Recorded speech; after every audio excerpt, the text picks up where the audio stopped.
The beauty of working for a company like Amazon is they do have all of those processes in place and they're a machine. I worked for, you could call it a startup within Amazon. A lot of things were trial and error, and they were really, really open to testing and figuring out what works. But the benefit is that you've got Amazon behind you. So if it doesn't work, the lights aren't going to be turned off tomorrow. Salesforce was taking off, but they had a lot of stability, and there were things that they knew and processes that they had in place that were just like working in a machine. Facebook, we were pre-IPO trying to get to a place where we were more than just those click ads. And then Dropbox also like had a ton of growth in one space, but then trying to tackle the enterprise space when we were competing against giants like Box and those who had already established themselves as enterprise storage. So they were all at very different points of their journey. One of my biggest learnings with leaving big tech and going to a startup is like, no one cares what you did at Amazon. It's like, you're not at Amazon anymore.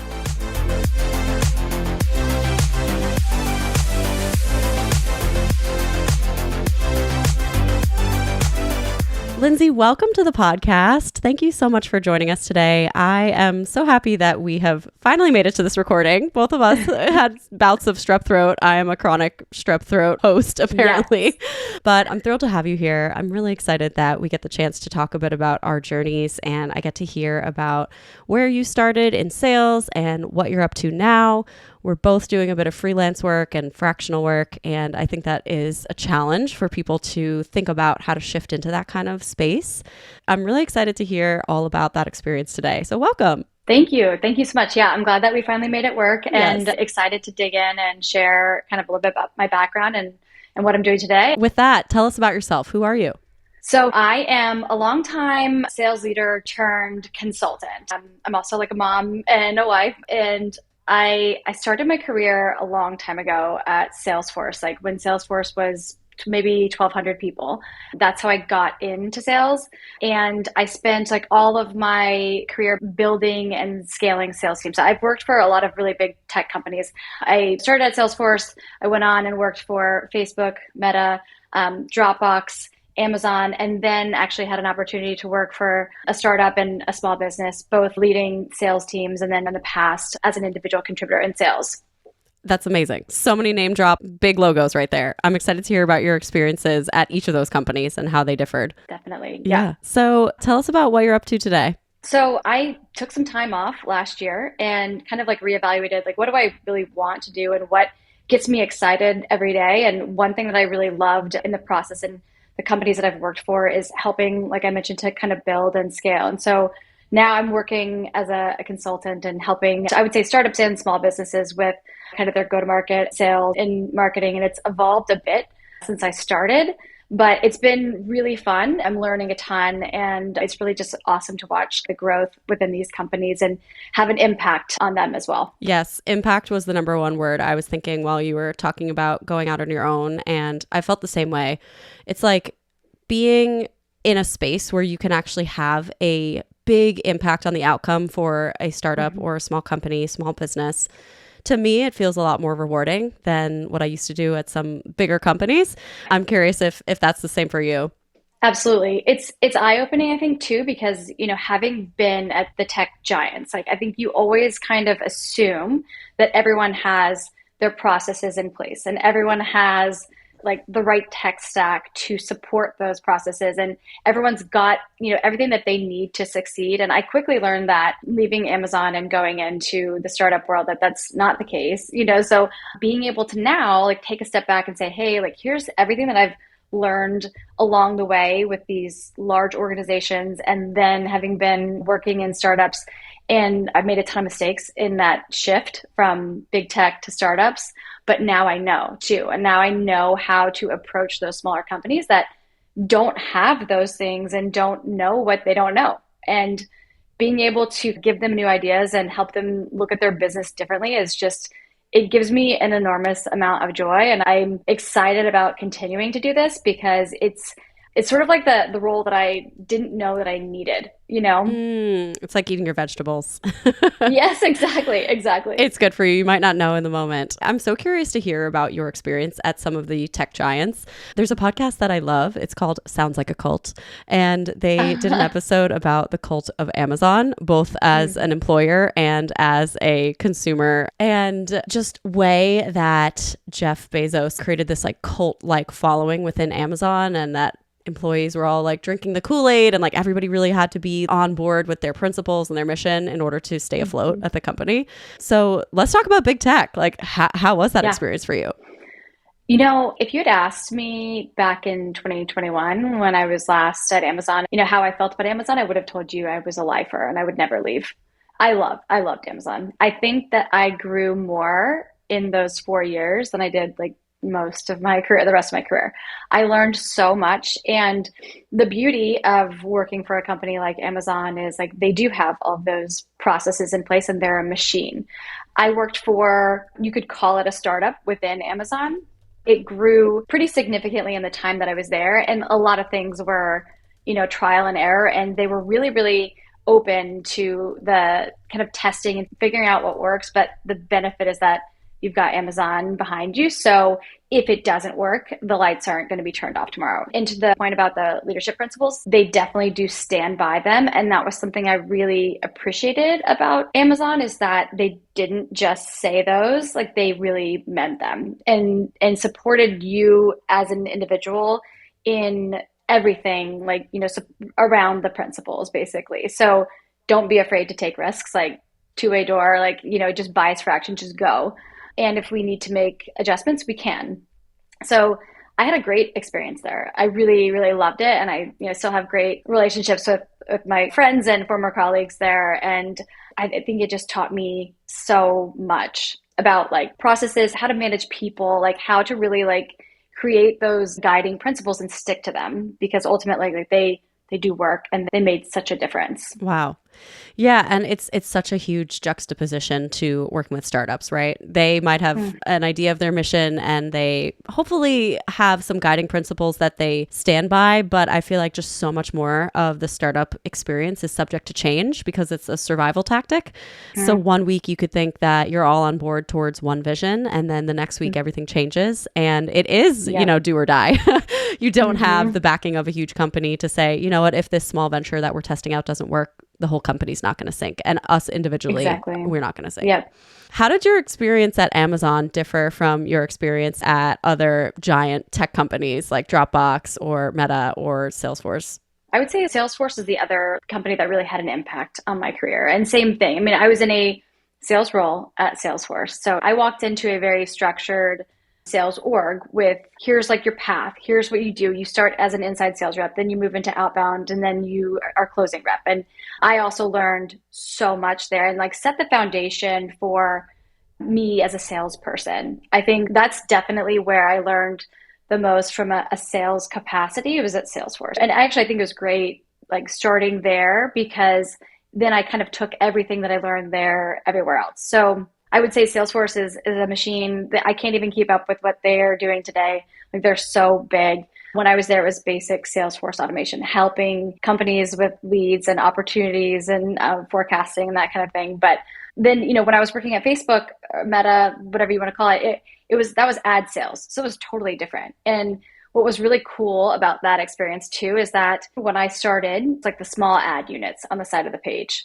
If you can remember those days, like that's what we were selling. I do. And in that process, and it was pre-IPO too, so lots of excitement around that. But in that time, we shifted into telling brands and companies that they needed to have a page on Facebook and they needed to have a presence on Facebook, and not just the ads, and like having them have an actual dialogue with their prospects or customers. So that was really interesting, because now look, like, you have to have that, right? And if you don't have that, you're definitely far behind. But it was that shift of like these small like ads on the side to just like a general Facebook strategy for brands. Yep. And then Dropbox was also like, I would say a startup-ish. I think when I started, we had just hit 500 people pre-IPO. Yeah. I was like the first sales hire in the Austin office. So kind of helped to build out the team there. And it was also really fun, and it like had taken off. We had seen a lot of growth in the mid-market space and then started to grow in enterprise space.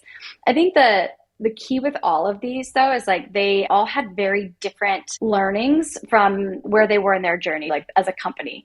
Salesforce was taking off, but they had a lot of stability, and there were things that they knew and processes that they had in place that were just like working in a machine. Facebook, we were pre-IPO trying to get to a place where we were more than just those click ads. And then Dropbox also like had a ton of growth in one space, but then trying to tackle the enterprise space when we were competing against giants like Box and those who had already established themselves as enterprise storage. So they were all at very different points of their journey, but there were so many things that I look back now and like, that was like really cool to have had the opportunity to be there then. Yeah, it sounds like you were on the ground when a lot of the transformational challenges were coming up for each of these companies, and you were going through that next phase of growth, which I think is the dream for somebody who's trying to grow their career. It's to get on the growth ship and, sail with it as the company sort of moves and progresses through those different phases. And then you've got that under your belt. And then the next time you go and you face a different challenge, you scale a startup, you IPO a company, you maybe get on the ground at the beginning and you bring some startup to their Series A. Those are all different experiences that lend, I think, different skills and gives you probably a really holistic view of sales. So I'm curious if someone were starting out their career and they were new in sales, which of those sort of company experiences do you think would be the most valuable for someone who's new? Is it the really structured company that has a lot of things already figured out so that the person can just come in and sort of pick up and learn? Or is it one of those more scrappy environments where the person can really like develop the processes along with the company? That is a really great question. And there's one part of me that says like Salesforce was the best place for someone early on starting and learning. But then on the other hand, I would say actually like if you think about a combination of maybe Salesforce and Dropbox, because like Salesforce was much bigger then, they had this established presence. Dropbox had started to see growth and they did have some established processes, but there were things that they needed to think about as they moved up market into enterprise, into more regulated industries like higher education and like healthcare. And those were industries that I touched too while I was there. But in that process, like, because there was still stuff to figure out, I had the opportunity to be scrappy and to help be a part of that. So I don't know. It's like, it's tough to answer because on one hand, like there's so much value in getting your foundation, which I truly believe Salesforce set the foundation for me. I learned so much there. My leaders at Salesforce were very instrumental in my wanting to be a leader.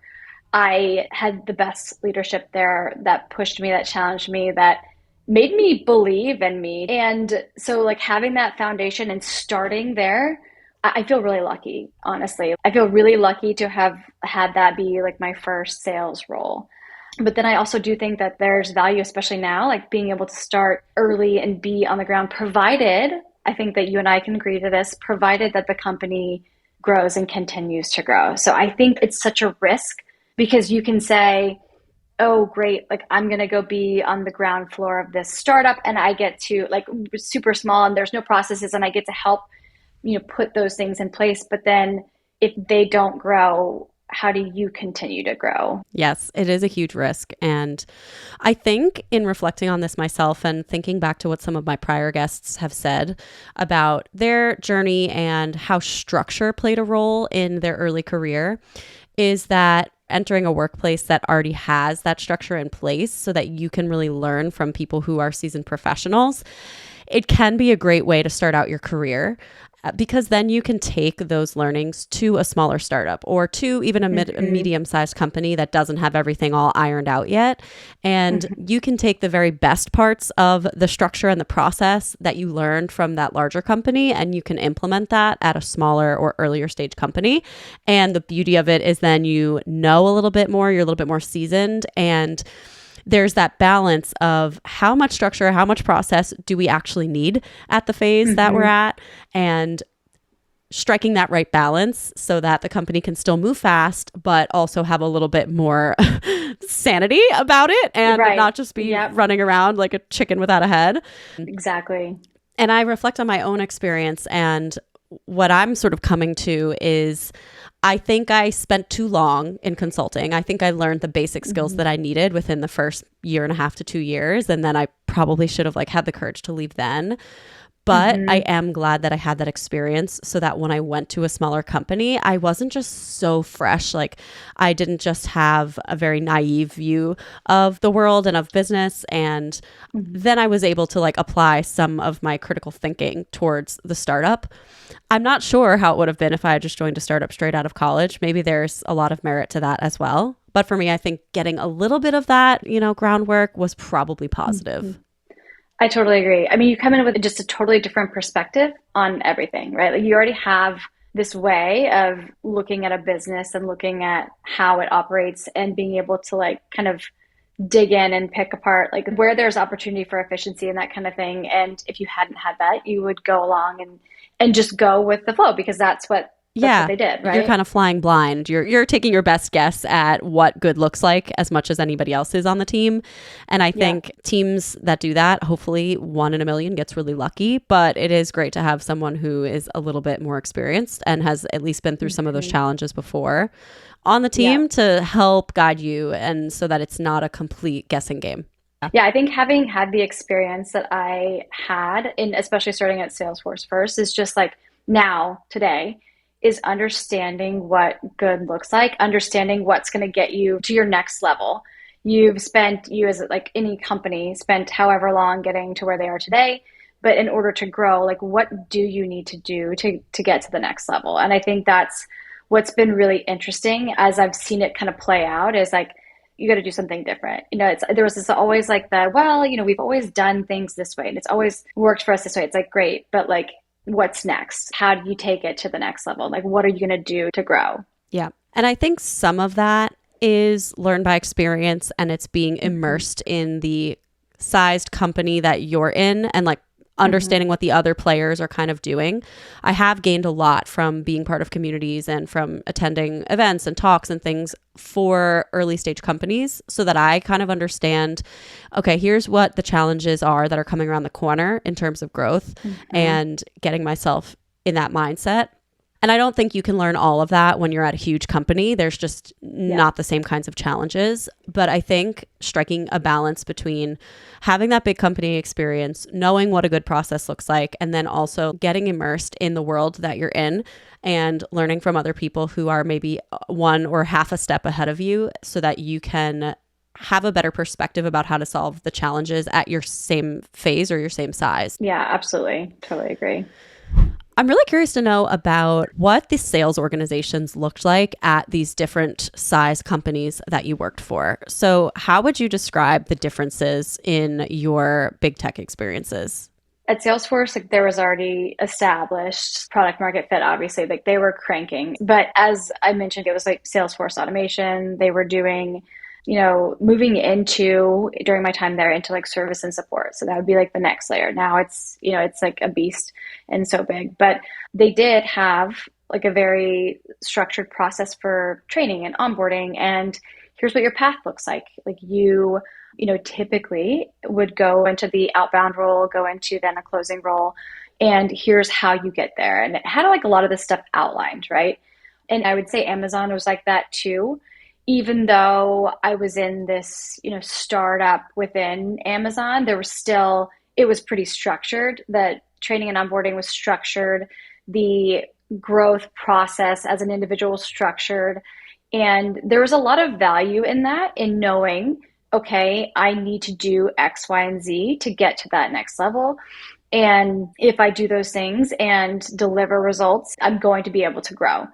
Then I would say, within Dropbox, for example, the path was kind of open there. And I think, with both of these two, like there are also options for moving into other roles. But I think a lot of what we were doing at Dropbox too is kind of figuring out like what is the right path, and also like are we providing the right training for people in this process. I remember kind of working on a lot of these things as we were growing the Austin office and trying to figure out what is like the quickest way to ramp people, and what does that look like for new grads coming in or those that have been working for a couple years. So that was like, I would say, more fluid, where both Salesforce and Amazon had structured processes for these things.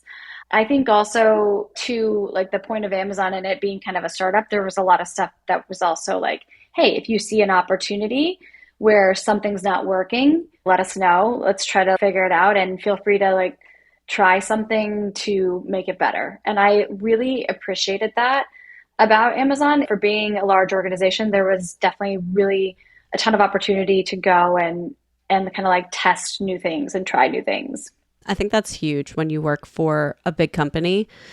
You want to know that there is that ingenuity and that acceptance within the culture of trying new things and experimenting. I think that was something that I felt was missing from my consulting experience. It just felt very, we've been through this problem before. This is how Accenture solves this problem. We can sell this big project. We kind of know what the path is going to look like. And to me, I didn't find that all that thrilling. It just didn't fulfill. Yeah, it was interesting. Like, I shifted from individual contributor to leader at Amazon, which was great because, especially as a first-time leader, I had been in the role of those that I was leading. But I had used a tool that had been deemed like only enterprise can use this tool. And so my team wasn't using it. We were mid-market.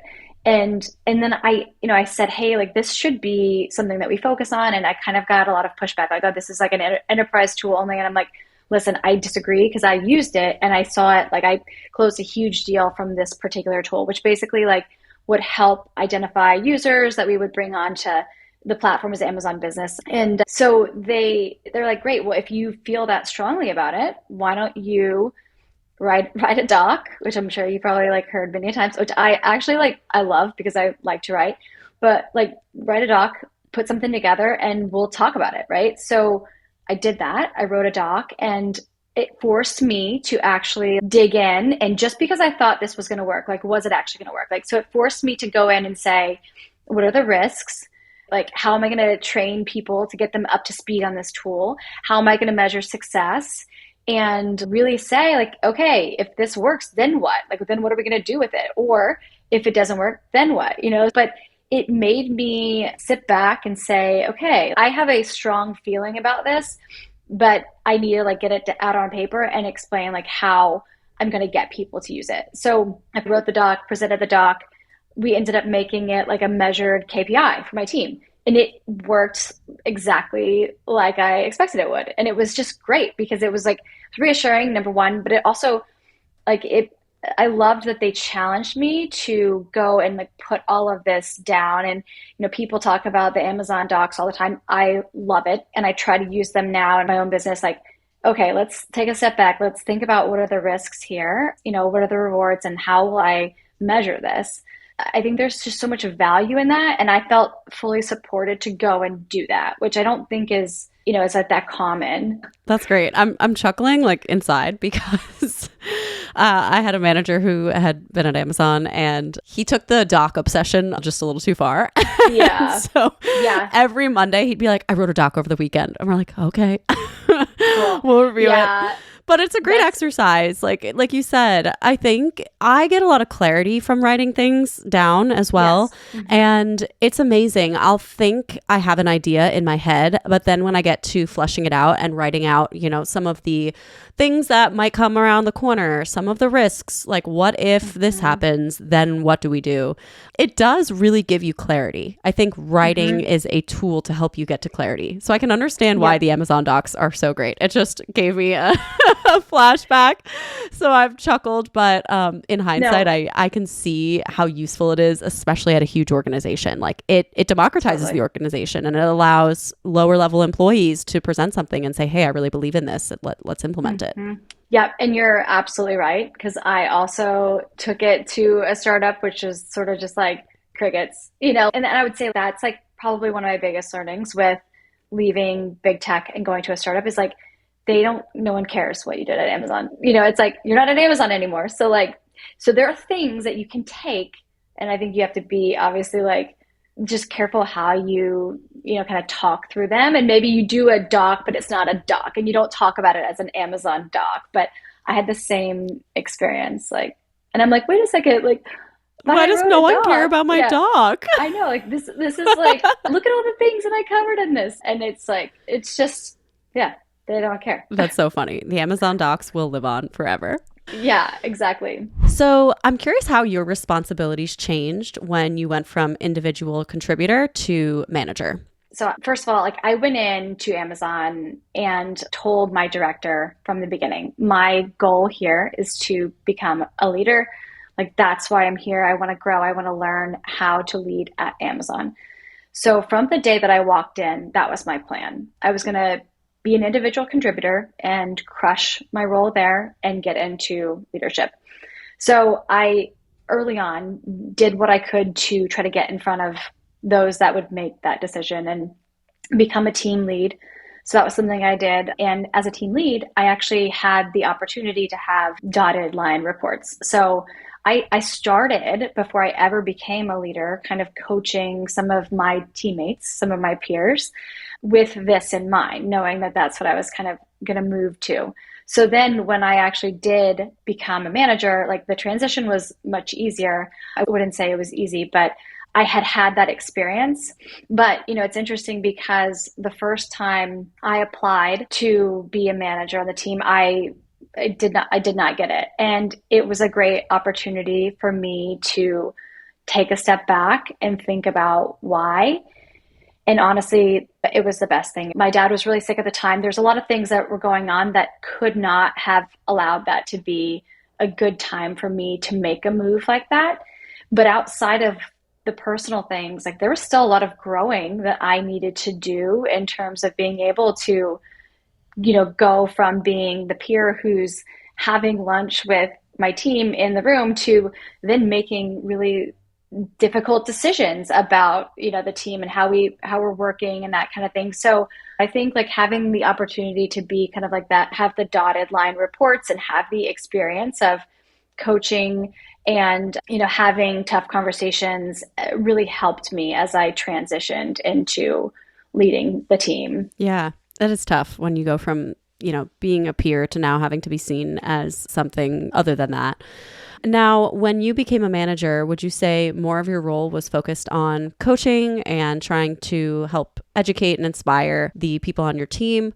Or were you still really an individual contributor with just a couple of managerial responsibilities? So as a team lead, I was doing that. So I had still my book of business and 3 dotted reports that actually did report to me. So then when I became a manager, I did not have a book. I was not selling individually anymore. I had the responsibility of coaching and developing the team.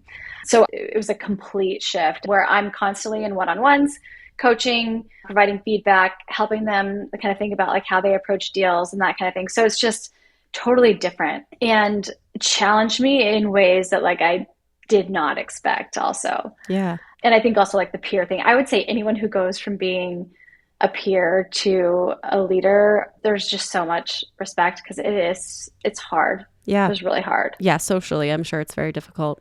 How did your success metrics change when you became a manager? What were they sort of scoring you on? Was it the performance of your direct reports? Was it some other combination of how well you coach them? I think the great thing is it was pretty cut and dry results. However you get them there. So this is where coaching becomes and was such a massive part of who I am as a leader because, I had a number that I had to hit regardless of what else was going on. So if I had reps on vacation, it doesn't matter. I still am responsible for the number. If I have open headcount, doesn't matter. I still am responsible for that number. So however I need to get there. So you think about that and how you shift how you're coaching, that makes such a difference. Actually, I've been thinking about this a lot lately. AI in sales coaching was crucial for me as a leader. So I'll go back to 2020. We were an in-office team. You didn't work from home unless there was an extenuating circumstance. And we did all of our onboarding in office. And so March hits, I have a team of 10 at that point and 5 open headcount. There was only 5 people in seat. And I had 5 people that I had to hire at the beginning of the year. I hired, 5 people in a matter of weeks. They all started right around March. Then we go remote, and it's like, okay, now what? I'm not listening to my team on the floor. I don't jump into rooms with them to hear conversations. 5 of them are going to be onboarded in a remote environment.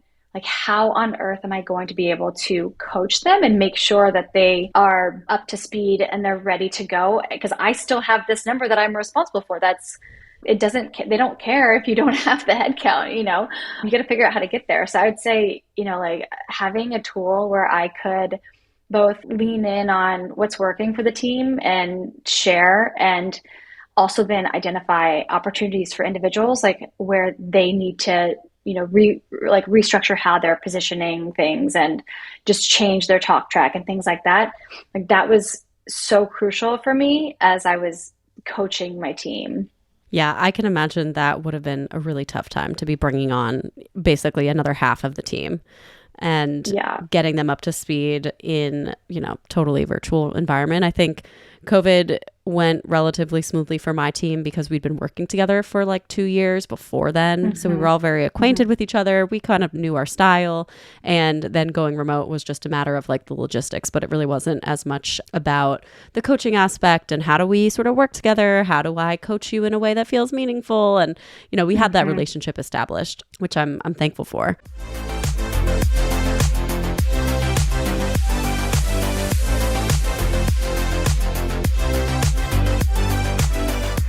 So you've had some amazing experience at big tech companies and at some startups. And now I know you have ventured off on your own, as I have. And I am so interested to hear about what that journey has been like for you. So how did that come about and how has that been going? Honestly, it's been super rewarding in ways that I couldn't have imagined. I spent all this time, my entire career, in B2B tech sales, like working for big tech as well as startup. Doing this during COVID, like I got to this point, and even the past couple of years, of just complete burnout. And there's no other way to describe that. It's just like really burnt out. So I took time off last year to basically like reset, take care of some personal things, take care of myself, which I have had and, did neglect for so long. And ask myself, like, what do I really get excited about? Like, what do I want to do? I think, having experienced loss, I lost my dad in 2019, and having experienced that, like, really put things into perspective. I mean, truly, it's so cliche, but you have one life to live, and I don't want to live with any regrets. And I had been a shell of a person over the past couple of years, to the point where truly on autopilot and like going through the motions. And this last year forced me to reflect on that and ask myself, like, is this really what I want from my life, and what is going to get me excited, and what do I love about all of the experiences I've had in the past? Like, what has been the most fun? And so with that, where I am today is like, it's kind of evolved too. Something I really loved is I love to write. And so I started writing for a friend and their company. And it's then shifted into, you also have all this sales experience from all of these companies, and you've led sales teams. So like, can you give us some guidance here or help here? And that's also kind of taken off. So now I'm helping startups and small businesses with kind of their sales go-to-market or sales processes and like how they're thinking about sales. And, a lot of times too, they don't know what they don't know. And I think that's what's been really fun for me, is just having kind of a blank slate to go in and say, okay, here's what I see in terms of what you're struggling with. And I've experienced something similar, and here's what I would recommend. And watching things start to like get put in place and things start to flow, it's like the best thing and super refreshing after working for big tech where everything is like already figured it out and everyone knows what they're doing. I agree. It is really rewarding for me when I can go into an early stage company and I can not only help them with the problems that they're facing right now, but also give them a sense of what's coming around the bend that they're not seeing yet. You know, like having that foresight into what are the challenges that are going to be in our face in, you know, tomorrow or in 2 weeks. Yeah. And I think that is really valuable to them, and it makes me feel really valuable. And so I'm also having that experience where I'm pulling together the pieces from my past experience and I'm able to actually have a positive impact on a small early stage company. And that's really fun. Yeah, it's awesome because I see this too with those that I'm working with. They've worked so hard. They're doing so much. They are owning a million hats. And so if I can take something off of their plate that's going to help them get to their goals and to get there faster, like that's a win for everyone. And it's really rewarding. It kind of takes the pieces of all of my past experience that I really loved, and I get to do this now like all the time. I loved at Amazon, the team that I was on, there was 5 people in our office in Austin when I started, like watching us go from a WeWork to another building. And I loved that. Same with Dropbox, like being the first sales hire and watching the office grow, like that gets me so excited. I just love seeing that because it is more rewarding than anything else and anything else I've done in my career. Also, just to kind of change it up and talk to different clients. And I've got clients in different industries that I'm working with right now. So that's also another really great benefit is they all have different challenges. They all approach these things from a different perspective. So it's just nice to be able to kind of like shift and help each of them individually. What are some of the tough challenges that your clients are going through now? I think right now, the biggest thing I've seen is, which is interesting going back to past experiences, is like processes and structure because they're moving so fast and doing things the way that they've always done them, which has worked. But to your point before, being able to see around corners and get in front of the things like that's not going to work moving forward.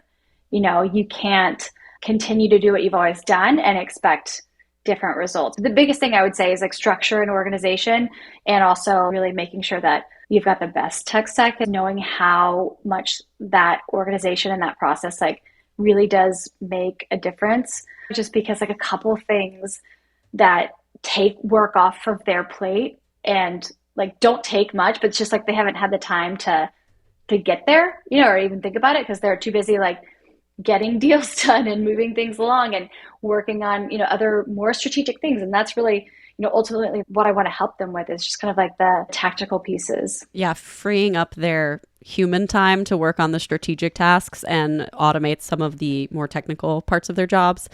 I think that moves you, you know, closer to being able to work on those important strategic projects that actually move the company forward. So it seems like you've done a lot of amazing sales coaching at big companies and also now on your own. If you were coaching a new sales professional, what is some advice that you would give them? Number one, find a mentor. Like find a mentor that is in a role that you want to be in and spend time with them. I think this is something I tried to do early on is like identify who's a person that's in the role 2 seats above me that I want to be. And how can I learn from them and what can I do now? And I think it's fortunately changed so much in terms of technology being able to help you with this than when I was a rep initially. So I think, you know, finding that person or, you know, persons, a couple people to just spend time with, ask questions, get them to basically like lead the way and help you see like what you need to focus on. I was always like trying to find that person and then say like, hey, here's what I've done and here's what I'm doing and what am I missing? Because, you know, you don't know what you don't know, especially early in your career. But I think having a mentor, and I think that is true for anyone now, not just early stage, but having a mentor is so, so important. It's making me reflect on my own journey. I'm like, I think I need to onboard some new mentors. Yeah, no, totally. Yeah. And would you say that that mentor should be someone within their company or someone external? I think it's good to have both, actually. So, you know, the benefit of having someone within the company is like you can see the light at the end. Like, so let's say, you know, I'm thinking about back when I was an inbound sales rep, the first role at Salesforce. the path was inbound sales rep, outbound, and then closing AE role. So I was set on becoming an AE. That's what I was, trying to do there. And so finding an AE there who knew all the things that I was doing today was really, really important because they could give me very, very specific advice on how to get to that next and next level. Having someone externally is always good to have too, just to bounce ideas off of and say like, okay, sometimes when you're in the company, you get so wrapped up in all the things that are going on there, but like having even just one outside perspective may help you approach those conversations differently and give you another way of looking at it. And I think there's a lot of value in those different perspectives.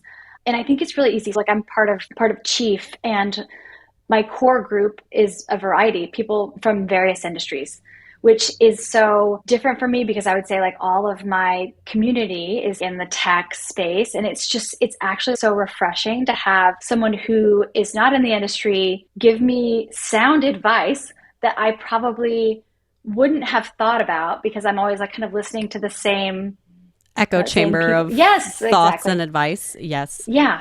And it's just like one step outside and it makes a world of difference. It does. It does. You can get so drilled down into your own way of thinking or thinking about the way the people around you think. It's not a very broad view of your industry, and it's not a very broad view of the world.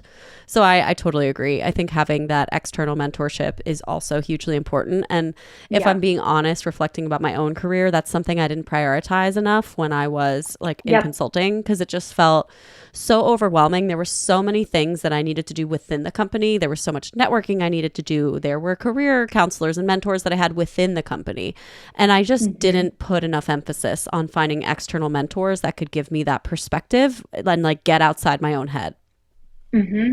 Yeah, it's huge. And I didn't do it either. Like I would say this is something that now I've started to do and say like it's really valuable because there's so much to be gained from that you don't even know until you actually test it and try. Yeah. So definitely have as many as you can. Yeah. Because there's always something different that you'll get depending on who it is and just different ways of looking at situations and kind of your path. I completely agree. This has been a great conversation, Lindsey. Thank you so much for sharing the way that you have thought about sales across your career and the way that working for different sized tech companies have really shaped your approach to sales. So thank you so much for coming on the podcast. I hope that people who are interested in getting into sales find this to be hugely helpful. I am confident that they will. Thank you. Thank you so much. Yeah, it's been fun to kind of relive all of this too and go back and kind of think about like how each part was like really part of my story and had such an impact. So yeah, thanks again. It was great chatting.